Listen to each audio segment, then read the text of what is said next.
अल्हम्दुलिल्लाह वकफ़ा वसलामुन अला इबादिहिल्लज़ीना इस्तफ़ा अम्मा बअद अन अनस रज़ियल्लाहु तआला अन्हु क़ाल क़ाल रसूलुल्लाह सल्लल्लाहु तआला अलैहि वसल्लम ला तबाग़ज़ू वला तहासदू वला तदाबरू वला तक़ातअू वकूनु इबादल्लाहि इख़वाना औ कमा क़ाल अलैहिस्सलातु वस्सलाम वक़ाल अलैहिस्सलातु वस्सलाम वत्तक़ी दाअवतल मज़लूम फ़इन्नहु लैसा बैनहा व बैनल्लाहि हिजाब वक़ाल अलैहिस्सलातु वस्सलाम इय्याकुमुल हसद फ़इन्नल हसदा यअकुलुल हसनात कमा तअकुलुन नारुल हतब औ कमा क़ाल अलैहिस्सलातु वस्सलाम अल्लाहुम्मा सल्लि अला सय्यिदिना व मौलाना मुहम्मद व अला आलि सय्यिदिना व मौलाना मुहम्मद व बारिक व सल्लिम अस्तग़फिरुल्लाहल्लज़ी ला इलाहा इल्ला हुवल हय्युल क़य्यूम व अतूबु इलैहि। আল্লাহ পাক জাল্লা জালালুহু আমাদের সবাইকে মাফ করে দেন। আল্লাহ পাক আমাদেরকে ইসলাহে কামেল নসিব করে দেন। আল্লাহ পাক জাল্লা জালালুহু আমাদের সবার জন্য জান্নাতুল ফিরদাউস নসিব করে নেন। লা ইলাহা ইল্লাল্লাহ।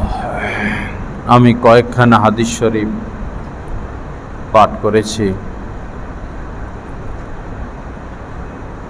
হুজুর পাক সাল্লাল্লাহু তাআলা যে যেখানে জায়গা পাবে সেখানে বসে যাবে, পিছনের থেকে সামনে আসা ঠিক না। যে যেখানে জায়গা পাবে সেখানে বসে যাবে, এতে অন্যদের কষ্ট হয়।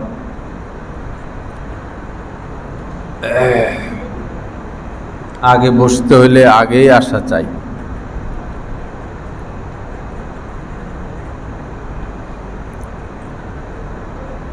কয়েকখানা হাদিস শরীফ আমি পাঠ করেছি। হুজুর পাক সাল্লাল্লাহু তাআলা আলাইহি ওয়াসাল্লাম বলেন যে লা তাবাগাযু, পরস্পর দুশমনি রাখবে না। ওয়ালা তাহাসাদু, হিংসা বিদ্বেষ রাখবে না। ওয়ালা তাদাবারু, একজন আরেকজনের ক্ষতির পিছনে লেগে থাকবে না। ওয়ালা তাকাতাউ, এবং নিজেদের মধ্যে সম্পর্ক ছিন্ন করবে না। অকুনু ইবাদাল্লাহি ইখওয়ানা, আল্লাহ পাকের বান্দা ভাই ভাই হয়ে বেঁচে থাকো। আমাদের সবার শরীরে জিদ আছে, প্রতিশোধের আগুন আছে। এই জিদ এবং এই প্রতিশোধের আগুন ব্যবহার করতে হবে কাফেরদের উপরে। যে কাফেরগণ আমাদের মোকাবেলায় আসে যুদ্ধের ময়দানে, কোন মুসলমানদের উপরে নিজেদের জিদ, নিজেদের আক্রোশ মিটানো না চাই। মুসলমান অপরাধ করেছে, মাফ করে দেওয়াই উত্তম। হ্যাঁ, যদি সে জুলুম করে বসে, বড় ধরনের অপরাধ করে বসে, তাহলে নিজেদের হাতে আইন তুলে না নেওয়া, নিজেদের হাতে আইন তুলে না নেওয়া। সাহাবা ইকরাম এমন ছিলেন, আইজ্জাতিন আলাল মুমিনিনা আইজ্জাতিন আলাল কাফিরিন। মুমিনদের ব্যাপারে তারা ছিলেন সদয়, আর কাফেরদের ব্যাপারে ছিলেন কঠোর। মাথা আমাদের গরম হলেও একটা কন্ট্রোলিং আমাদের মধ্যে থেকে যায়। রাগ যত প্রচণ্ড আকারে আমাদেরকে ঘায়েল করুক না কেন, এরপরও একটা কন্ট্রোলিং, এই রাগকে দমনের একটা যোগ্যতা আল্লাহ পাক ওই সময় দিয়েছেন। ওই সময় একটা যোগ্যতা থাকে। রাগের মাথায় কোনো কথা না বলা, কোনো সিদ্ধান্ত না নেওয়া, কোনো কাজ করে না বসা, তাহলে আপনি বিপদে পড়বেন। যে কোনো কাজ করার আগেই চিন্তা করতে হবে শরীয়ত এটার অনুমোদন দেয় কি না। যে কোনো কাজ করার আগে চিন্তা করতে হবে এটা কি আমার কাজ কিনা, আমার দরকার আছে কিনা এটা করার, আমার কাজ কি, আমার করণীয় কি, আমার বর্জনীয় কি, আমার কি থেকে বেঁচে থাকতে হবে। আল্লাহ সহি বুঝ দান করেন। আল্লাহ পাক আমাদেরকে হেদায়েত দান করেন। আমাদের দেশে এখন ব্যাপকভাবে হামলা, অগ্নিসংযোগ, ভাঙচুর চলতেছে। সব সময়ই আমাদের এই দেশ নিয়ে ষড়যন্ত্র ছিল, সব সময়। আর এই ষড়যন্ত্র এখনো আছে এবং থাকবে,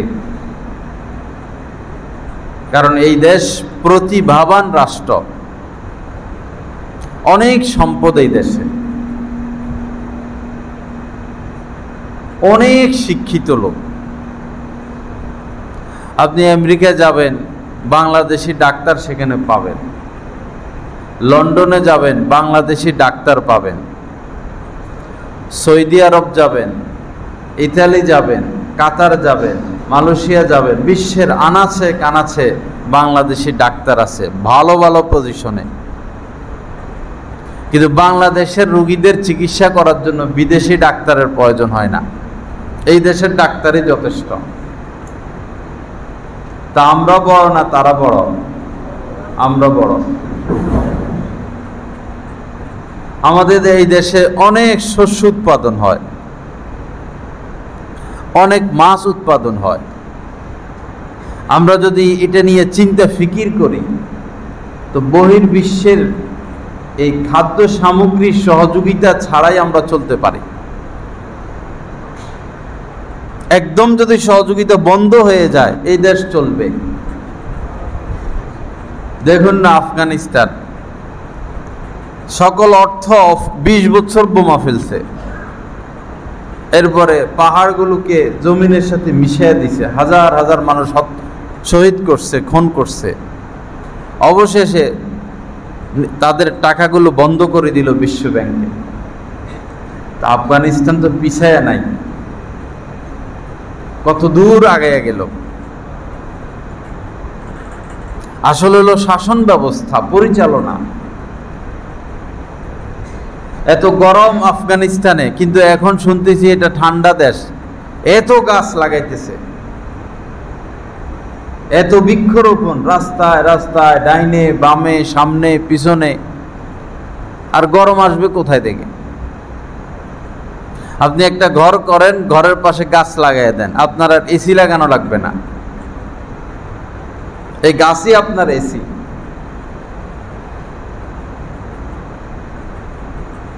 আমাদের ভুল হয়ে আসতেছে যে আমরা জ্ঞানী লোকদেরকে নির্বাচন করি না, দলের টানে অযোগ্য লোকদেরকে আমরা পদ দিয়ে বসি।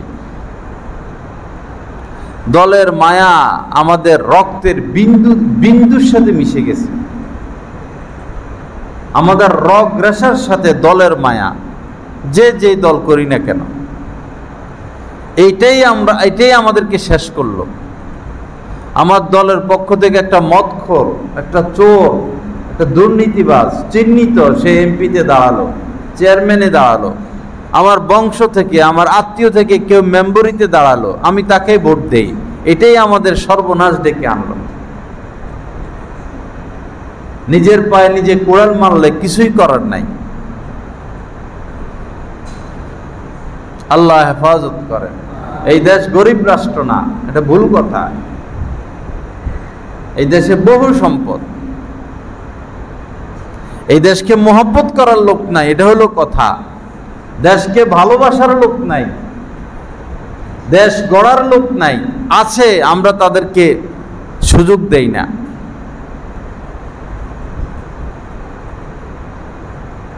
দেশ পরিচালনার যোগ্য যোগ্য লোক আছেন, অভিজ্ঞ অভিজ্ঞ লোক আছেন, তারা সুযোগ পায় না।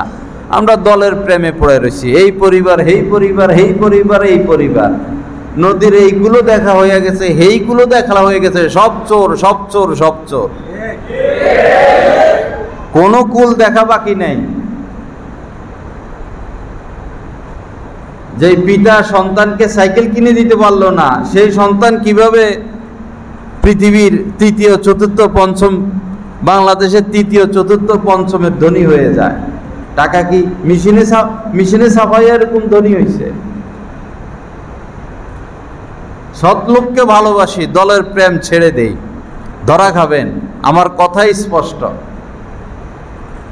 দলের ভালোবাসা ছেড়ে দেন, সৎ লোককে নির্বাচিত করেন। যে যোগ্য সে চেয়ারম্যান হবে, যে যোগ্য সে মেম্বার হবে, যে যোগ্য সে এমপি হবে।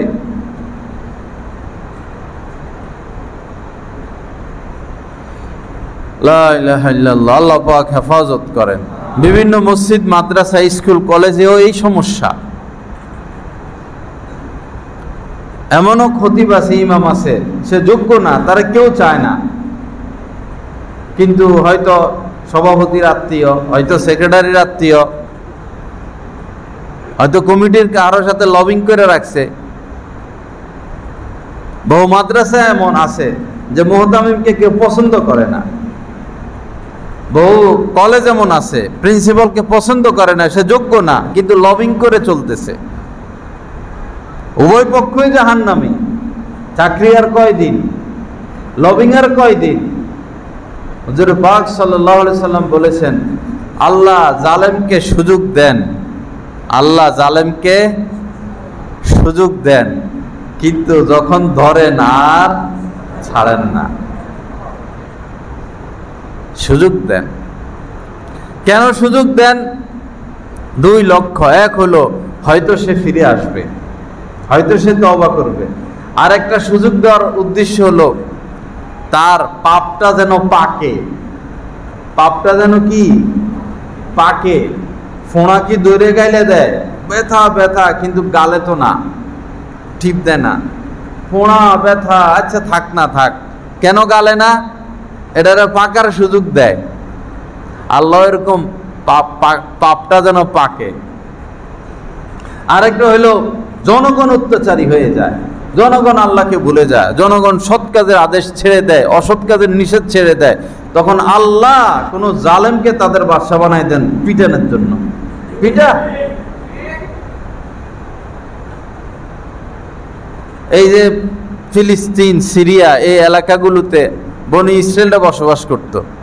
বাস তাওরাতের উপর তারা আমল করত। নবী আসতেন, নবী যাইতেন, কত নবী রাসূল তাদের উপর আসছে, কত নবী রাসূল শোয়া এই ফিলিস্তিনের জমিনের উপরে, হাজার হাজার। এমন কোন নবী রাসূল নাই যে যিনি ফিলিস্তিন যান নাই। সকল নবী রাসূলের কদমে এই জায়গায় পড়ছে। এই জায়গা নিয়ে গ্যাঞ্জাম পৃথিবীর শুরু থেকে আজ পর্যন্ত।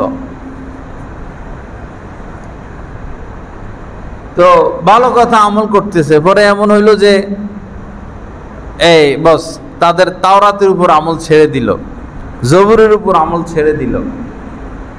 জিনা, ব্যভিচার, সুদ, ঘুষ, কে আছে সুদ খায় না? আগামী 10 বছর পরে তো মনে হয় 98% মানুষই সুদখোর হয়ে যাবে।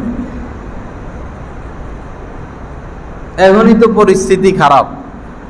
আপনার ডাইনে তাকান, বামে তাকান, সামনে তাকান, পিছনে তাকান, দেখবেন সুদী লোক। আল্লাহ হেফাজত করেন। যারা সুদ খান তারা মসজিদ মাদ্রাসায় কোনো টাকা দিবেন না। যারা সুদ খান তারা মসজিদ মাদ্রাসার কমিটির সদস্য থাকবেন না। মসজিদ মাদ্রাসাকে পবিত্র রাখেন।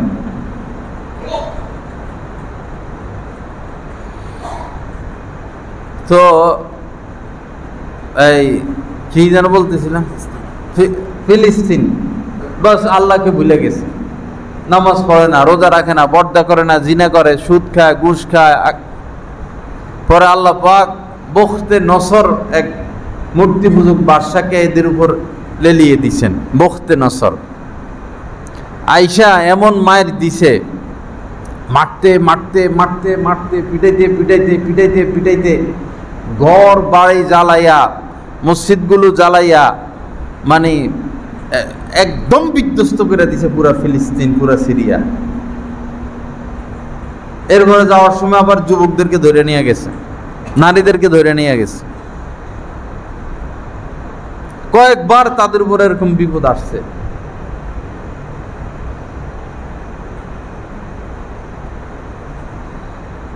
আমরা ভালো হয়ে যাই, আল্লাহ আমাদের জন্য ভালো রাষ্ট্রপ্রধানের ব্যবস্থা করে দিবেন। কুলিল্লাহুম্মা মালিকাল মুলক, হে নবী আপনি বলুন, কোরআনের আয়াত, আপনি সমস্ত রাজত্বের মালিক। তুতিল মুলকা মান তাশা, আল্লাহ আপনি যাকে চান তাকে রাষ্ট্রপ্রধান বানান, বাদশাহী দান করেন। তুতিল মুলকা মান তাশা ওয়া তানজিউল মুলকা মান তাশা, আপনি যার ক্ষেত্রে চান রাজত্ব ছিনিয়ে নেন।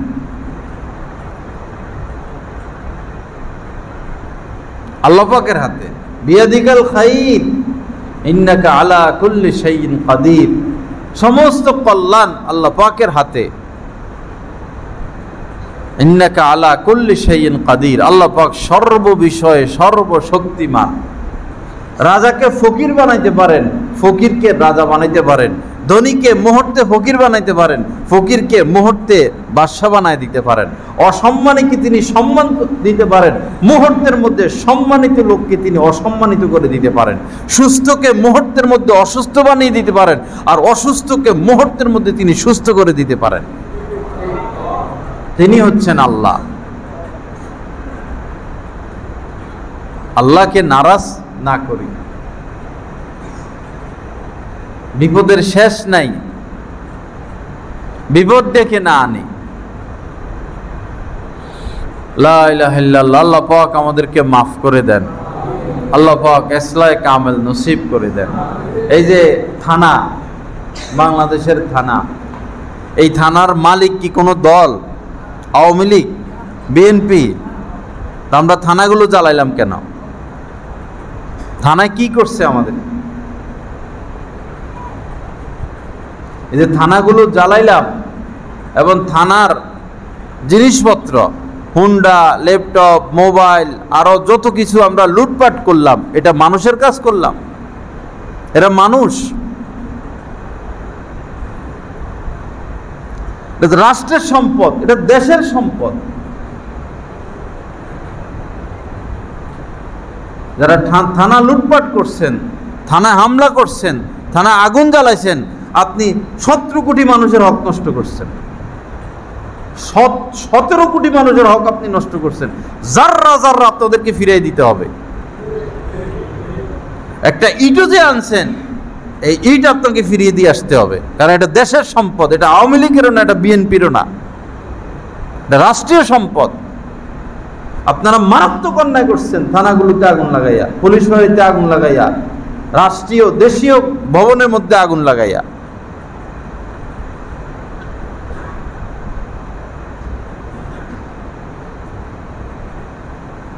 খায়বারের যুদ্ধে রাসূল উপস্থিত, সাহাবায়ে কেরাম আর কাফেরের সাথে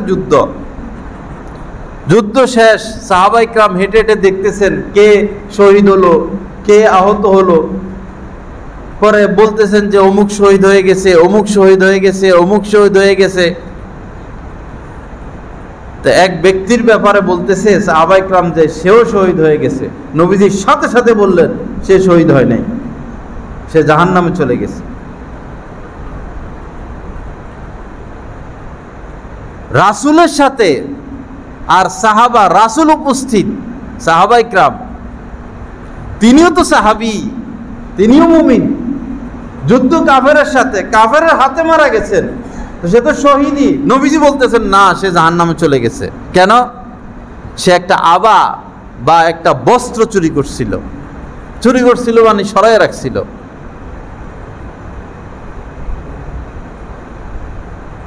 মাথা গরম করলে হবে না।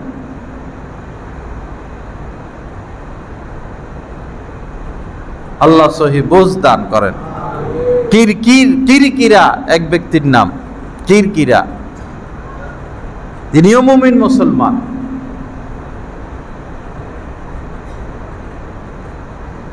তো এই সে ওইরকম মারা গেল যুদ্ধের ময়দানে। তো নবীজি বললেন সে জাহান্নামে চলে গেছে। তার পরিচয় হলো সে নবীজির সামানা পাহারা দিত। সোজা কথা, যাকে নবীজি নিজের সামানা পাহারার দায়িত্বে রাখছেন, কিরকিরা তার নাম। সে তো কাফের না, সে মুমিন মুসলমান। সে মারা গেল, নবীজি বললেন জাহান্নামে চলে গেছে। আমি তাকে জাহান্নামে দেখতেছি। কেন? সাহাবায়ে কেরাম অনুসন্ধানে নামলেন। পরে খবর পাওয়া গেল যে সে একটা চাদর চুরি করছিল, সরায় রাখছিল। চুরি বলতে সরায় রাখছিল।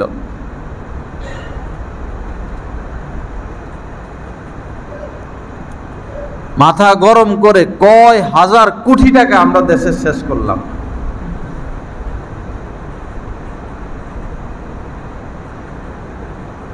আর চোর সরাইয়া চোর বসানোর দ্বারা ফায়দা কি? চোর সরাইয়া চোর বসানোর মধ্যে ফায়দা কি?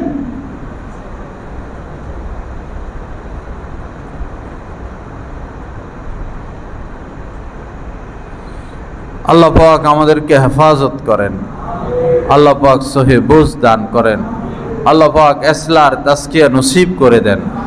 সৎ মানুষকে ভালোবাসেন, নাজাত পাবেন। এখন বয়ান বক্তৃতায় ভয় কম, আগে তো ভয় করি নাই।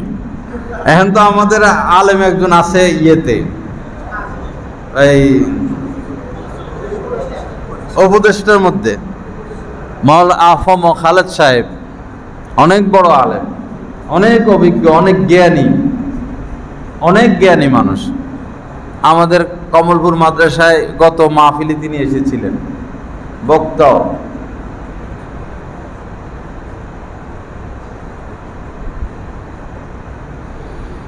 আল্লাহ হেফাজত করেন। রাষ্ট্রকে যদি ভালোবাসেন, দেশকে যদি ভালোবাসেন, দেশকে ভালোবাসেন, দলকে না, দেশকে ভালোবাসেন, উপযুক্ত লোককে নির্বাচন করেন। একটা বিপ্লব আসুক, একটা পরিবর্তন আসুক। বহু তো দেখলেন স্বাধীনতার পর থেকে। এলাকার মধ্যে যিনি ভালো, উনারে মেয়র বানায়া দেন। জামে মসজিদের খতিব সাহেবরে মেয়র বানাই দেন, শাহী মসজিদের খতিব সাহেবরে চেয়ারম্যান বানাই দেন। আরো আলেম উলামা যারা আছে তাদেরকে মেম্বার বানান। দেখেন আপনাদের সমাজের উন্নতি আর অগ্রগতি।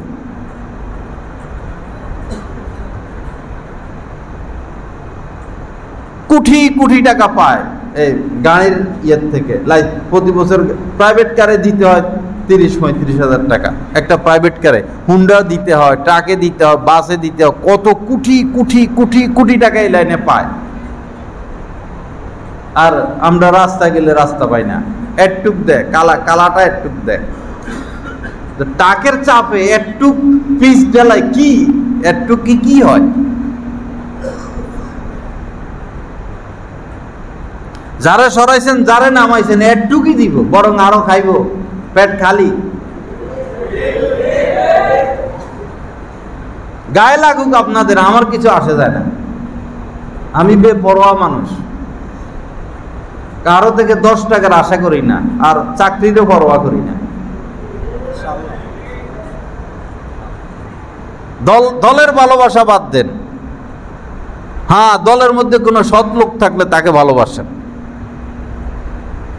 দলের মধ্যে সৎ লোক আছে, তাকে ভালোবাসেন। সৎ লোককে ভালোবাসবেন। কোন মাসাদিকিন, আল্লাহ পাক বলছেন, যারা সৎ লোক তাদেরকে ভালোবাসো, তাদের সাথে থাকো।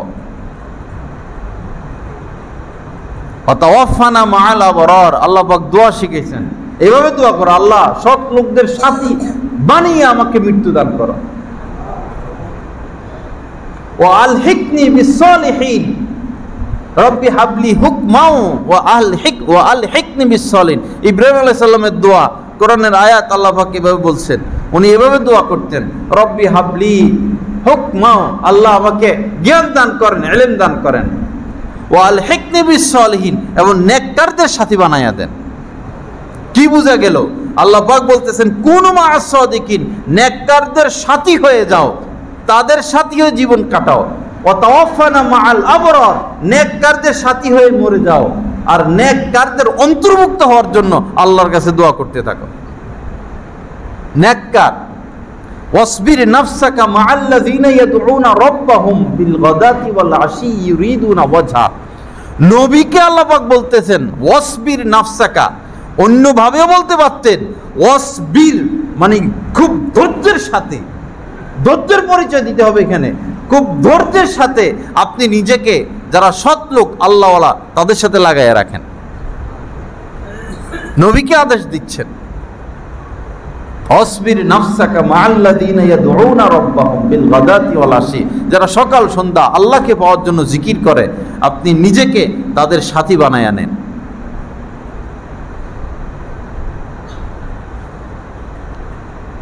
এই কুল হেই কুলের আশা করবেন, দেশের পরিবর্তন হবে না।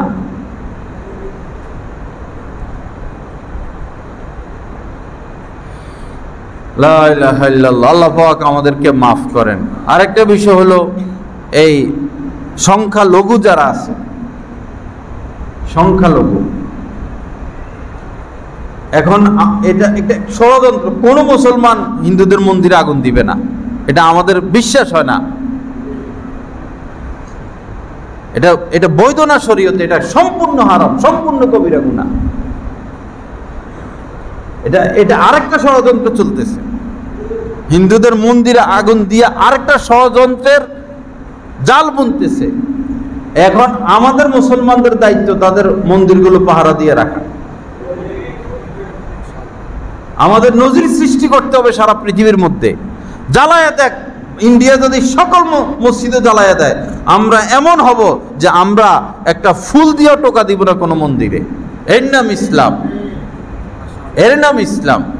রাষ্ট্রের নিয়ম, আমাদের রাষ্ট্রে আমাদের নিয়ম, ভারতের নিয়ম। সেখানে যদি তারা অত্যাচার করে, সেখানে মাসালা ভিন্ন। যদি জিহাদ সেখানে ফরজ হয়ে যায়, আমরা সেখানে গিয়ে জিহাদ করব, সেখানে যুদ্ধ করব। কিন্তু আমার দেশের যারা হিন্দু আছে, খ্রিস্টান আছে, বৌদ্ধ আছে, চাকমা আছে, রাষ্ট্রীয়ভাবে তাদের নিরাপত্তা দিতে হবে, এবং আমরাও যার যতটুকু সমর্থন আছে তাদেরকে নিরাপত্তা দিব। আপনি একজন গরিব মানুষ মুসলমান, তাকে দান করলেন, আল্লাহ খুশি হবে। একজন হিন্দু গরিব, তাকে দান করলেন, আল্লাহ এতেও খুশি হবে। খ্রিস্টান, বৌদ্ধ, চাকমা, যে কোনো সংখ্যালঘু হোক, অন্য ধর্মের লোক হোক, তারা অসহায় গরিব, সাহায্য করবেন, সমান সওয়াব পাবেন, আল্লাহ আপনার উপর খুশি হবে। এর নাম ইসলাম। বাকি যাকাত দেওয়া যাবে না, দান করতে পারবেন, খাওয়াইতে পারবেন। এখন আরেক ষড়যন্ত্র আমাদের দেশ নিয়ে, এই মন্দিরে আগুন লাগানো। আমাদের দায়িত্ব এই মন্দির পাহারা দিয়ে রাখা, তাদেরকে সহযোগিতা করা। আমাদের রাষ্ট্রের এই সুনাম আছে, আমরা সাম্প্রদায়িক নই। আমাদের রাষ্ট্রের সেনাবাহিনীর সুনাম আছে সারা পৃথিবীর মধ্যে। শেষ পর্যন্ত সেনাবাহিনী সুনামের কাজই করছেন। আল্লাহ তাদেরকে যাজায়ে খায়ের দান করেন। আল্লাহ পাক সকল সেনাবাহিনীকে হেদায়েত দান করেন। দেশের জন্য, জনগণের জন্য, দ্বীনের জন্য কাজ করার তৌফিক দান করেন। মন্দিরগুলো পাহারা দিয়ে রাখা, আমাদের যার এলাকায় মন্দির আছে খোঁজ খবর রাখা, এখন প্রয়োজন তাদেরকে সাহায্য সহযোগিতা বাড়াইয়া দেওয়া।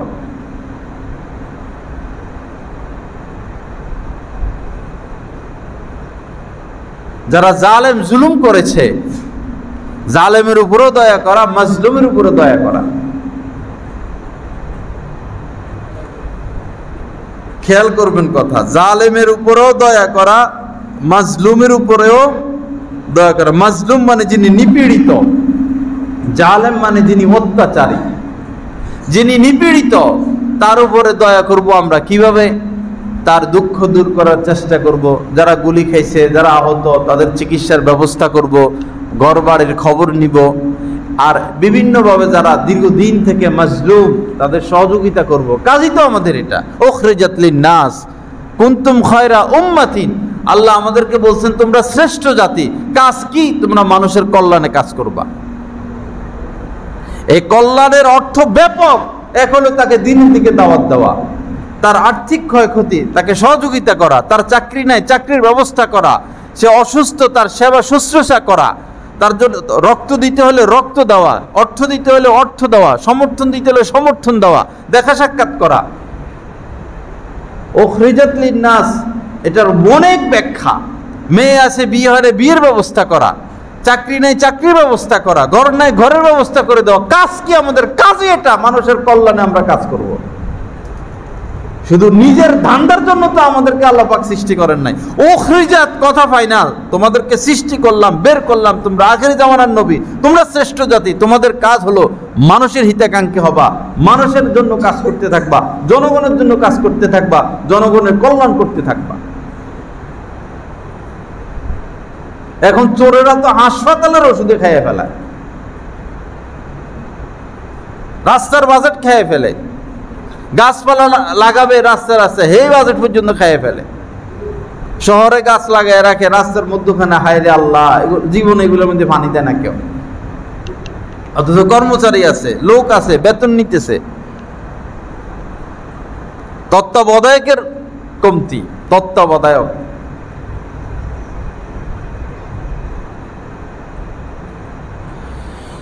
লা ইলাহা ইল্লাল্লাহ, আল্লাহ পাক মাফ করে দেন। মাজলুমের সহযোগিতা এভাবে করবেন। আর জালেমের সহযোগিতা কিভাবে করবেন? জালেমকেও সহযোগিতা করতে হবে। কিভাবে? এক হইল তাকে জুলুম থেকে বিরত রাখা, তাকে জুলুম থেকে বিরত রাখা। বহু জায়গায় খবর পাইছি যে পুলিশকে ধইরা জবাই করে দিছে, পুলিশকে ধইরা একদম শোয়া জবাই করছে। এটা তো সুন্দর কাজ হইল না ভাই। সব পুলিশ তো খারাপ না, সব পুলিশ তো গুলি করে নাই। নামাজি পুলিশও আছে, নেককার পুলিশও আছে, ভালোও আছে, খারাপও আছে। এখন থানার মধ্যে দরজা লাগায় আগুন লাগাই দিলে হয়তো ভালো পুলিশটা মরে গেল। মাথা গরম কেন করি আমরা এরকম? সব লোক তো খারাপ না। বহু পুলিশ আছে তাহাজ্জুদ গুজার, কোনো নামাজ কাজা নাই, কোনো রোজা কাজা নাই, 1 টাকা সুদ খায়, বহুত কষ্টে সংসার চালায় অল্প বেতন দিয়া। এরকম বহু লোক আমাদেরও পরিচিত আছে। আবার বহু ঠোলাও আছে, 6 তলা 10 তলা বিল্ডিং বানায় ফেলছে। আপনি আইন হাতে তুলে নিবেন কেন?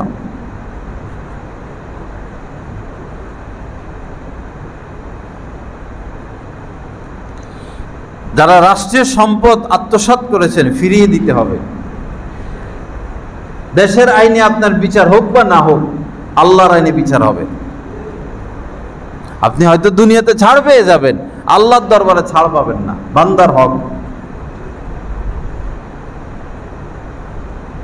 ঘর জ্বালানোর দরকার কি? যে অপরাধ করছে, আইন তো হাতে তোলা ঠিক না।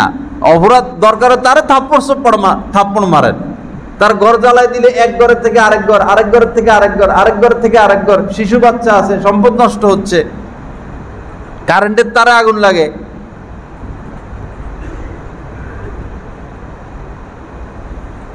আর আসল যারা অপরাধী, আসল যারা চোর, এতদিন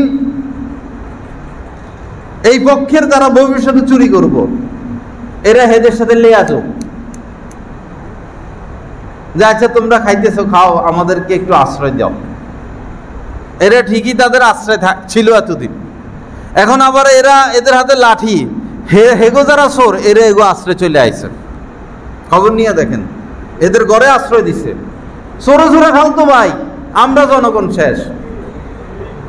বুঝেন না মনে আমার কথা? এখন যাদের হাতে লাঠি, এরা আশ্রয় দিছে তো হেগোরে ভিতরে ভিতরে। থাক এতদিন তোরা খাইছস, এবার আমাদেরকে খাইতে দে।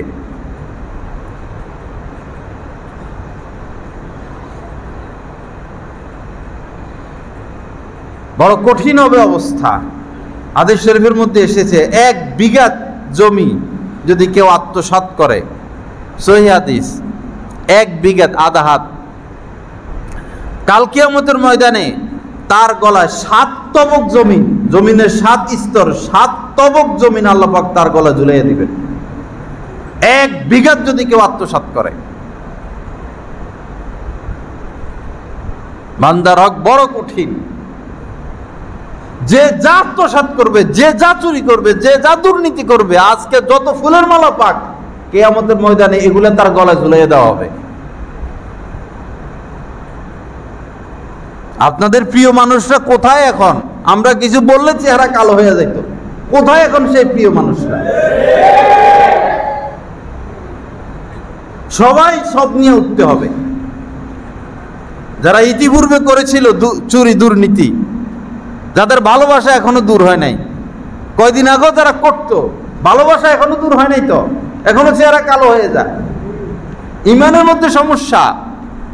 চোরকে চোর বলে দেন, ভালো লোককে ভালো বলে দেন, সব তো চোর না, সব ভালো না। বহু এমপি মন্ত্রী ছিল, ভালো ছিল। বহু আমলা ছিল, ভালো ছিল। ভালোরে ভালো বলেন, তারা ভালোবাসেন, তারা সমর্থন করেন। চোরটারে চোর বলে দেন, সোজা কথা। আল মারউ মা মান আহাব্বা, নবীজি বলছেন, যে যাকে মহব্বত করবে তার হাসর তার সাথে হবে। বিপদ, এটা বিপদ, এটা বড় বিপদ। কাকে আপনি ভালোবাসেন? ভালোবাসার এই আমানত আপনি কাকে দিলেন? লা ইলাহা। সাধারণ বন্ধু বান্ধব যারা গীবত করে, এদের সাথে মিশে নিষেধ। যাদের সাথে মিশলে গুনাহ হয়ে যায়, এদের সাথে মিশে নিষেধ। ওয়ালা তুসাহিবিল্লাহ মুমিনা, মুমিন ব্যতীত কাউকে বন্ধু বানাবা না। ওয়ালা ইয়াকুল তুআমাকা ইল্লা তাকিয়ুন, কারে চা খাওয়াও, কার জন্য খরচ করো, আগে দেখো তার মধ্যে তাকওয়া আছে কিনা। তাকওয়া ব্যতীত কেউ যেন তোমার দস্তরখানে না বসে। কিরকম কথা? ওয়ালা ইয়াকুল তুআমাকা, তোমার খাদ্য খাবার যেন কেউ না খায়। ওয়ালা ইয়াকুল তুআমাকা ইল্লা তাকিয়ুন, মুত্তাকি ব্যতীত। চা খাওয়াইবা, মুত্তাকিরে খাওয়াও। খরচ করবা, মুত্তাকির জন্য খরচ করো। বন্ধু বান্ধব বাদ দাও, এগুলো ভুয়া। বিপদে পড়লে আর কোনো বন্ধু পাইবা না। পকেটে টাকা নাই, কোনো বন্ধু পাইবা না। মরার পরে আর কোনো বন্ধু পাইবা না। বন্ধু বান্ধব ভুয়া। সেই ছোটকাল থেকে দেখে আসতেছি বন্ধু বান্ধবদের অবস্থা। আসল বন্ধু যে নেককার, নেকের নিসবতে, আল্লাহর মহব্বতে, যাদের মধ্যে মহব্বত সৃষ্টি হয় আল্লাহর জন্য, ওয়াজাবাত মুহাব্বাতি লিল মুতাহাব্বিনা ফিয়া, তাদের ক্ষেত্রে আল্লাহ পাক বলেন যে এদেরকে ভালোবাসা আমার উপর ওয়াজিব হয়ে যায়। মহব্বত দল কেন্দ্রিক নয়, সাইড কেন্দ্রিক নয়, মহব্বত হবে আল্লাহর জন্য, লিল্লাহ। তো ওয়ালা ইয়াকুল তুআমাকা ইল্লা তাকিয়ুন, এই হাদিসের ব্যাখ্যা উলামা ইকরাম বলেন যে তো তোমার সন্তান, তোমার স্ত্রী যদি মুত্তাকি না হয় তো তাদেরকে খাওয়াইবা কেমনে? পোলা সারাদিন মোবাইল টিপে, স্ত্রী পর্দা করে না, এরা তো মুত্তাকি না, এদেরকে খাওয়াবেন কেমনে? নবীজি তো নিষেধ করছেন।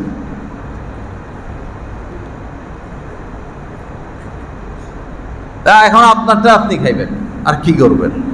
এদেরকে খাওয়াইতে পারবেন না। তো বন্ধু বান্ধব তো নয়, ঘরের লোকরা খাওয়াইতে পারবেন না যদি মুত্তাকি না হয়। খাওয়ানো বন্ধ করেন, শাড়ি কিনা, 3 পিস কিনা বন্ধ করেন।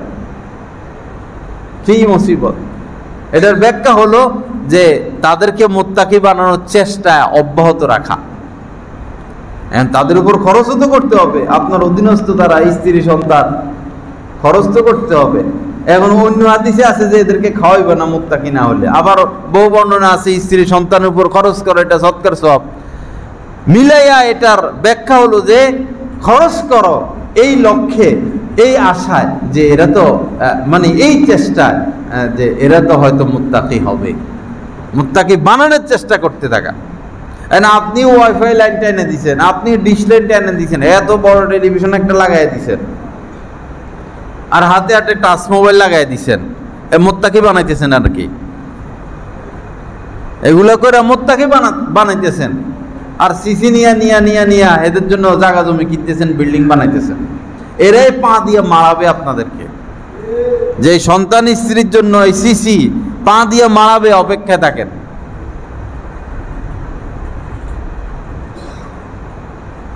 আল্লাহ পাক হেফাজত করেন। আল্লাহ পাক আমাদেরকে হালাল খাওয়ার তৌফিক দান করেন। আসুন ভাইরা, একদম দিলটা পরিষ্কার করি, কাউকে কাহারোর সাথে দুশ্মনী না রাখি। ওয়ালা তাবাগাজু, নবীজি বলছেন পরস্পর দুশ্মনী রেখো না। শত্রু সৃষ্টি আর না করি, শত্রু আর না বাড়াই। আমাদেরকে শত্রু মনে করবেন না, আমাদের বলে দেওয়া দায়িত্ব ভাই,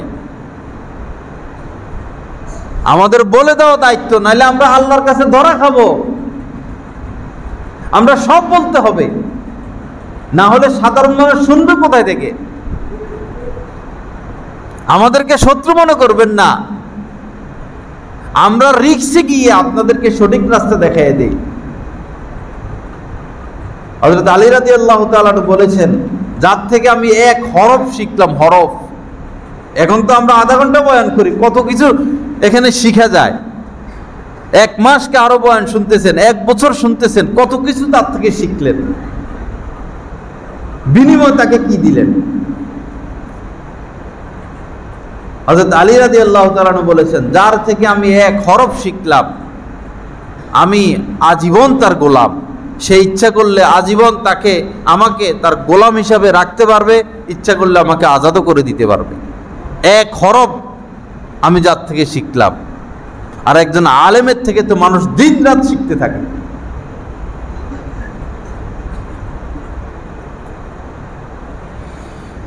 আল্লাহ পাক আমাদেরকে মাফ করে দেন। আসুন আমরা দুশ্মনী খতম করে দেই, একদম ভালোবাসা, এই দৃষ্টি কাহার প্রতি না রাখি। উনি আওয়ামী লীগ, উনি বিএমপি, উনি জামাত, উনি ওহাবি, উনি সুন্নি, উনি আটরশি, এই নজর বাদ দিয়ে আসুন আল্লাহর হস্তে সমাজটা সুন্দর করি।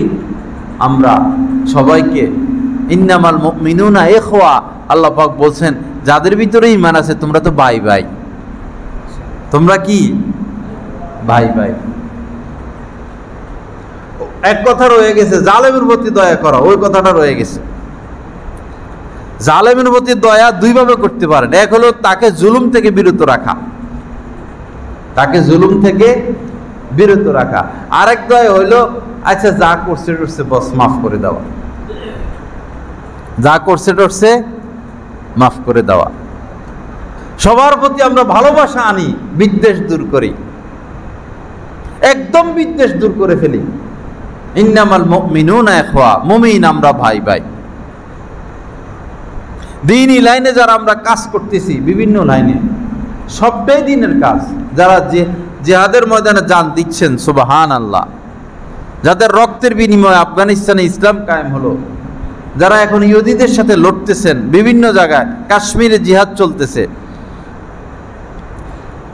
তাদের মাকাম সবার উপরে। ভবিষ্যতে আমাদেরকেও জিহাদ করতে হবে, উপায় নাই। এটা নবীজি করছেন, এটা কখন আজীবন কিয়ামত পর্যন্ত এটা ফরজে কিফায়া থাকবে, কখনো ফরজে আইন হয়ে যায়। আর ফরজ হয় ব্যক্তি বিশেষ, রাষ্ট্র বিশেষ।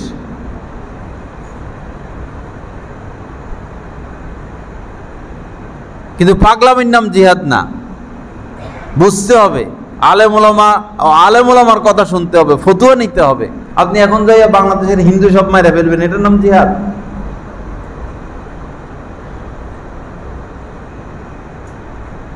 তো দিনের যে সমস্ত কাজ হচ্ছে, কেউ আছে ইসলামী রাজনীতি করে, আলহামদুলিল্লাহ, আপনার ভালো লাগলে সহযোগিতা করেন।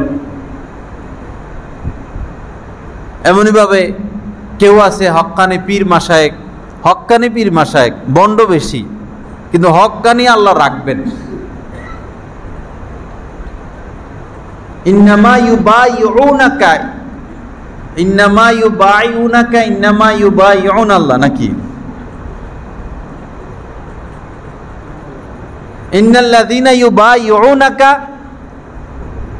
আল্লাহ বলতেছেন, হে নবী, যারা আপনার হাতে বায়াত গ্রহণ করছে, বায়াত হয়েছে, তারা তো মূলত আপনার হাতে বায়াত হয় না, আমার হাতে বায়াত হয়েছে।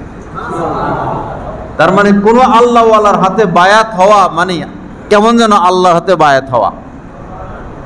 ইয়াদুল্লাহি ফাওকা আইদিহিম, কোরআনে কারীমের আয়াত, যে আপনার হাতে যারা হাত রাখা বায়াত হইল, তাদের হাতের উপরে আমার হাত। আল্লাহর হাত মানে আল্লাহর সাহায্য। নবীজির কাছে মহিলারাও বায়াত হইতে আসতেন, পুরুষরাও আসতেন। অনেক সময় অনেক সাহাবী বসা, নবীজি বলতেন, আসো তোমাদেরকে বায়াত করি।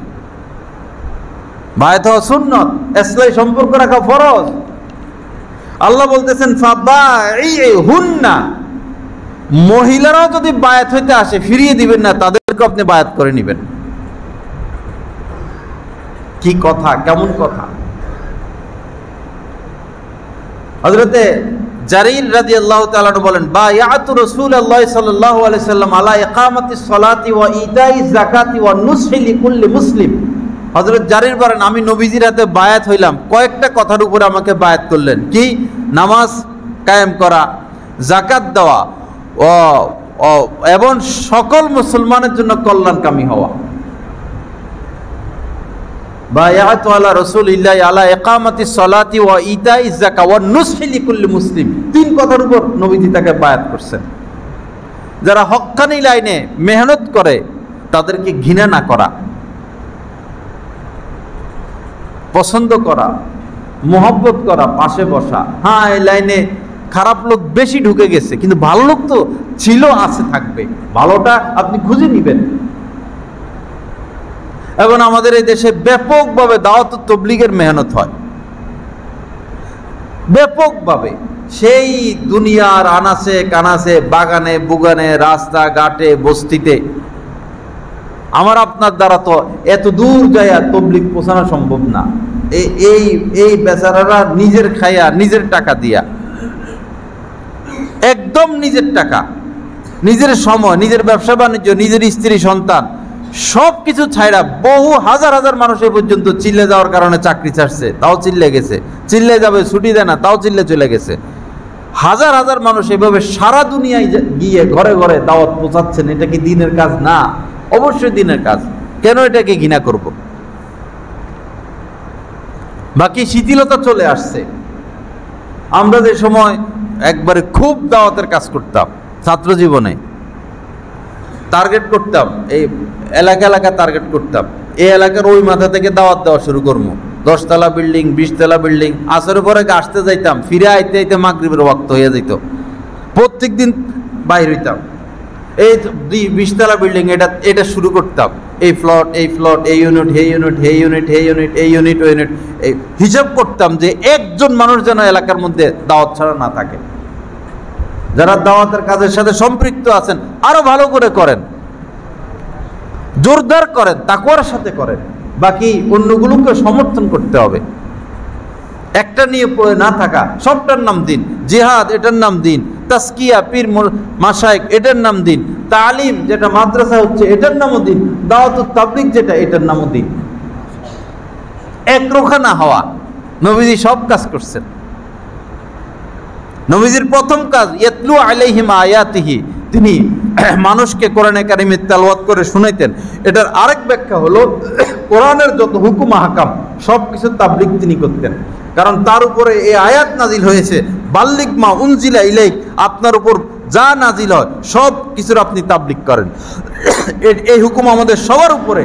বাল্লিগ মা উনজিলা ইলাইক, পুরা কোরআনে 6666 আয়াত, এখানে সব কিছু আছে। সব কিছুর দাওয়াত মানুষের কাছে পৌঁছানো আমাদের দায়িত্ব। এখানে জিহাদও আছে, তাবলীগও আছে, পীর মুরিদিও আছে, তালিমও আছে, তাসকিয়াও আছে, সব কিছু আছে। ইউজাক্কিহিম, প্রথমটা হলো ইয়াতলু আলাইহিম আয়াতি, পরেরটা হলো অয়ুজাক্কিহিম, পরেরটা হলো পীর মুরিদি। ইসলাহ করতেন তিনি, বায়াত করতেন তিনি। অয়ুআল্লিমুহুমুল কিতাব, 3 নম্বরটা হচ্ছে কিতাব শিক্ষা দিতেন। এই যে মাদ্রাসায় হচ্ছে এখন, মাদ্রাসাওয়ালারা শুধু পড়ালেখা নিয়ে ব্যস্ত, আগেরটা ছেড়ে দিছে। কোরআনের তরতিব দেখতে হবে। তরতিব হলো আগে ইসলাহ, এর পরে তালিম। এখন ইসলাহ তো আগে নাই, বরং আগেও নাই, পরেও নাই। পড়ো পড়ানি, পড়ো পড়ানি, পড়ো পড়ানি। হাকিমুল উম্মত হযরত থানভী রাহমাতুল্লাহ আলাইহি বলেছেন, তালেবে ইলমরা তোমরা ধোঁকায় পড়ে যেও না। তিনি মুজাদ্দিদ ছিলেন। 2000-এর উপরে কিতাব তার লেখা আছে। যত কিতাব এখন মানুষ লেখে, যত তাফসীর লেখে, সব উনার নকল, উনারটা অনুসরণ করে। ফাজাইলে আমল খুললে দেখবেন আয়াতের নিচে লেখা আছে বয়ানুল কোরআন। ওই বয়ানুল কোরআনের লেখক মাওলানা থানভী রাহমাতুল্লাহ আলাইহি। সব উনারটার নকল। উনি বলছেন, তালেবে ইলমরা তোমরা ধোঁকা পড়ে যেও না। তালিম অনেক উঁচা জিনিস, দিন এটা অনেক উঁচা জিনিস। কিন্তু এটার প্রকৃত সুফল ওই সময় পাইবা যখন তুমি কোনো আল্লাহওয়ালার সোহবতে যাইবা। আল্লাহওয়ালাদের সোহবত সান্নিধ্য ব্যতীত এই তালিম থেকে তুমি সুফল পাইবা না। পরিষ্কার কথা, এটা আমার কথা না। কোন সাহাবী হইতে পারতো না যদি রাসূলের সোহবতে না যাইতেন। আল্লাহ পাক আমাদেরকে মাফ করে দেন। বহু যা দিলে আসছে বললাম, কেউ মনে কষ্ট নিবেন না ভাই। কথাগুলো হক কিনা সেটা দেখবেন, কোরআন হাদিস মোতাবেক কিনা। হয়তো এই কথা এই পক্ষের গায়ে লাগবে, হে কথা হে ভাই। যারা রুগী তো অপারেশন করতে হবে না, আপনার ইঞ্জেকশন দিতে হবে, স্যালাইন দিতে হবে। আমি ডরে ডায়াবেটিস মাফি না। এই যে টিপ দিলে আমি ভাবি যে কি ভিতরে যদি বেশি ঢুকে যায়, একটা ডর আর কি। ইঞ্জেকশন স্যালাইন কাটতে হয়, হার্ট ওপেন সার্জারি কত কিছু করে ভাই। তো আমরা তো আত্মার রোগের রুগী, আমাদের অপারেশন করতে হবে না। আপনার অপারেশনটা যে ভালোভাবে করে দেয়, আপনার রোগটা যে ভালোভাবে ধরে দেয়, আপনি তো সারাদিন ওই ডাক্তারের সুনাম গান। তো দিনই লাইনে যে আপনার এসকাল দূর করে দিল, পেস্টটা কেটে দিল, আপনার ভুলটা ধরে দিল, সমাজের আসল চিত্রটা ফুটিয়ে তুলল, তাকে কি ধন্যবাদ দিবেন না? তার জন্য দোয়া করবেন না? না পিছনে লেগে যাবেন? পিছনে লেগে কিছু হবে না। অখাসাতুহু, যারা দ্বীনের কাজ করে তারা আল্লাহর বিশেষ ব্যক্তি। ইয়াসিমুকা আনিন নাস, হে নবী আপনি কারো পরোয়া করবেন না, আল্লাহ আপনাকে হেফাজত করবেন। অনুরূপভাবে যারা হক কথা বলে, সঠিক কথা বলে, কোরআন হাদিসের ব্যাখ্যা করে, আল্লাহ তাদেরকে হেফাজত করেন। তাদের কিছু হবে না। একই আমাদের একদম একই। অর্থাৎ তানভী রহমতুল্লাহ আলাইহি এই কাজ করতেন। ফজর পড়তে যাবেন, আল্লাহ পাক এলহাম করছেন উনার অন্তরে যে রাস্তায় দুশমন বসে আছে আপনাকে হত্যা করার জন্য। পরে তিনি বসে গেছেন, হাতে হারিকেন, পরে বসে রয়েছেন। পরে আবার চিন্তা, পরে দোয়া করছেন, আল্লাহ এখন কি আমি নামাজ পড়তে যাব না ঘরে নামাজ পড়তাম? আবার আল্লাহ পাক এলাম করছেন, যাও আল্লাহ ভরসা। আল্লাহু আকবার। এই বুড়া মানুষ হারিকেন একটা নিয়া রওনা হয়েছেন, দুই পাশে দুশমন বসে রয়েছে বড় বড় বল্লম তলোয়ার নিয়া, হক কথা বলতেন। পরে তারা হযরত থানভী রহমতুল্লাহকে দেখে হাত পা কাঁপতে কাঁপতে কাঁপতে কাঁপতে কাঁপতে কাঁপতে অস্ত্র মস্ত্র ফালাইয়া সব ধরছে, পলাইয়া গেছে। আমার শায়েখকে হত্যা করার জন্য খানকায় গেছেন পুরা সন্ত্রাস বাহিনী, এবং এদেরকে ওই সময় মানে ঠেকানোর মতো কেউ নাই, অনেক শক্তি এদের, পাওয়ারফুল। ঢাকা শহরের সন্ত্রাস বাহিনী গেছেন, হযরত বয়ান করতেছেন, এরা গেছে যাত্রা করে চলে আসবে।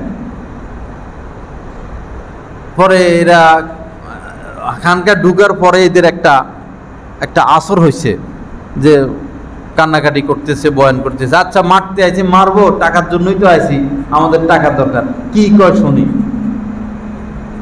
পরে 2-4 মিনিট বসছে, বৈশা দেখতেছে যে মন বলতেছে, আরো বসলো, পুরা মজলিস শেষ, বৈশা পরে মাপ টাপ চাইয়া বিদায় নিল। ইয়াসিমুকা আনিন নাস, আল্লাহ হেফাজত করবেন। লা ইলাহা ইল্লাল্লাহ। আল্লাহ পাক আমাদেরকে মাফ করে দেন, আল্লাহ পাক আমাদেরকে ইসলাহ নসিব করেন, আল্লাহ পাক সঠিক সিদ্ধান্তে আমাদেরকে উপনীত হওয়ার তৌফিক দান করেন। আল্লাহ আমাদের এই রাষ্ট্রকে হেফাজত করেন। আমাদের প্রধান উপদেষ্টা ডক্টর ইউনূস সাহেব সহ যে কয়জন আছেন, আল্লাহ পাক সবাইকে কামিল ঈমান দান করেন, নাস্তিকতা তাদের অন্তর থেকে দূর করে দেন। আল্লাহ পাক তাদেরকে নামাজি বানাইয়া দেন, আল্লাহ পাক তাদেরকে তাকওয়া দান করেন। আল্লাহ পাক সুন্দরভাবে আমাদের এই দেশকে তাদেরকে পরিচালনা করার তৌফিক দান করেন। যে ক্ষয়ক্ষতি হয়েছে, আল্লাহ পাক এই ক্ষয়ক্ষতি থেকে উত্তোলন হওয়ার আমাদের সবাইকে তৌফিক দান করেন। ওয়া আখিরু দাওয়ানা আলহামদুলিল্লাহি রাব্বিল আলামিন ওয়া সাল্লাল্লাহু আলা নবিয়্যিল কারীম।